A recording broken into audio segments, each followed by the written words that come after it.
حزب ترجمان کے مطابق رکن قومی اسمبلی ممبر اسٹینڈنگ کمیٹی برائے توانائی سید وسیم حسین اور چیف ایگزیکٹو آفیسر فیض اللہ ڈائری نے حیدرآباد الیکٹرانک ڈیلر ایسوسی ایشن کے دفتر کا دورہ کیا۔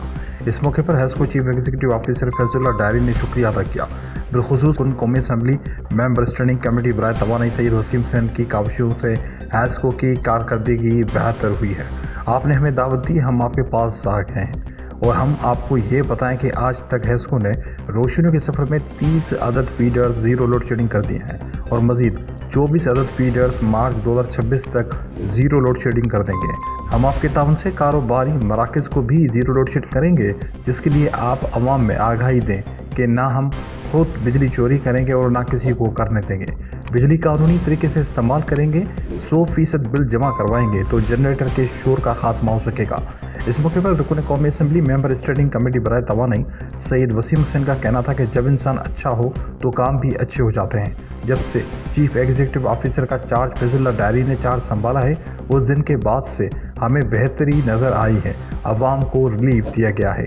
خراب ٹرانسفارمرز کی جگہ پر نیا ٹرانسفارمر لگایا جاتا ہے۔ ون ونڈو کسٹمر سروس کی سہولت کے تحت کھلی کچہریوں کی مدد سے بجلی صارفین کے مسائل حل ہوتے ہیں۔ میں عوام کی ترجمانی کرتا ہوں اور اداروں کو واضح پیغام دیا ہے کہ آپ اچھا کام کر رہے ہیں، ہم آپ کے ساتھ ہیں۔ آج اس موقع پر ہم حزب چیف سے اپیل کریں گے کہ دیگر علاقوں میں بھی زیرو لوڈ شیڈنگ کی سہولت دیں۔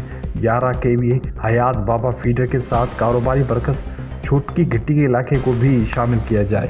ہمارے ساتھ کوآپریٹ کریں گے، ہمارے ساتھ کھڑے ہوں گے اور اپنے اس فیڈر کی حفاظت کریں گے تاکہ یہ بجلی کی چوری کا اور مافیاؤں کے نظر نہ ہو جائے، اس کا شکار نہ ہو، تاکہ آپ کو، آپ کے کاروبار کو مستقل بجلی ملتی رہے اور یہ پورا مارکیٹ جو ہے روشنیوں کا گہوارہ بنا رہے۔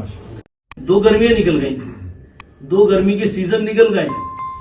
میں نے حیدرآباد شہر کے اندر، میں اس شہر کا رہنے والا ہوں، یہاں سے منتخب ہوں، میری پارٹی ہے، لوگ مجھے، ہماری پارٹی کو لائک کرتے ہیں، ساری چیزیں، لیکن آج لوگ مطمئن ہیں نا، مظاہرے نہیں ہو رہے روڈ، کون سے روڈ پہ مظاہرے ہو رہے ہیں، بلاک پڑے ہوئے ہیں، کوئی چیز ہے، یہ اللہ تعالیٰ کا کرم ہے۔